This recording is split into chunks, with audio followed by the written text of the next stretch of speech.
SoFi just made headlines, again. After a solid Q2 earnings report sent the stock soaring, the company dropped a surprise. A massive $1.5 billion stock offering. The market wasn't thrilled, the stock dropped sharply. But what does it really mean? Is this a smart move for growth, or a red flag for investors? Let's break it down. On July 29, SoFi Technologies announced it was selling roughly 72 million shares of common stock, priced at $20.85, about a 7% discount to the previous close. That totals to around $1.5 billion in fresh capital.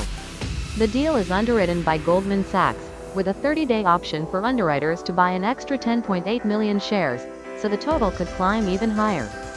SoFi says the money will go toward general corporate purposes, which could include expanding product lines, funding acquisitions, or strengthening their balance sheet. Investors didn't take it lightly. SoFi stock dropped about 6 to 7% immediately after the announcement. Why the pullback? Well, anytime a company issues new shares, it means dilution. Your ownership stake becomes slightly smaller. And in this case, it's about a 6% dilution, based on SoFi's $25 billion market cap. To put it simply, the same slice of company pie now has more forks at the table. Not necessarily. Dilution is bad if the company is just trying to plug holes or cover losses. But in SoFi's case, it comes after a strong Q2 earnings beat, with $858 million in revenue and raised guidance. That's encouraging. This capital could supercharge SoFi's ambitions, like expanding its personal loan business, improving its tech platform, or even acquiring smaller fintech players. If these bets pay off, the new shares could generate more value than they dilute. Here's the big investor question. Is this a smart, proactive move, or a cash grab while the stock's hot? On one hand, SoFi's stock is up significantly in 2025, so management may be capitalizing on the momentum to raise money cheaply.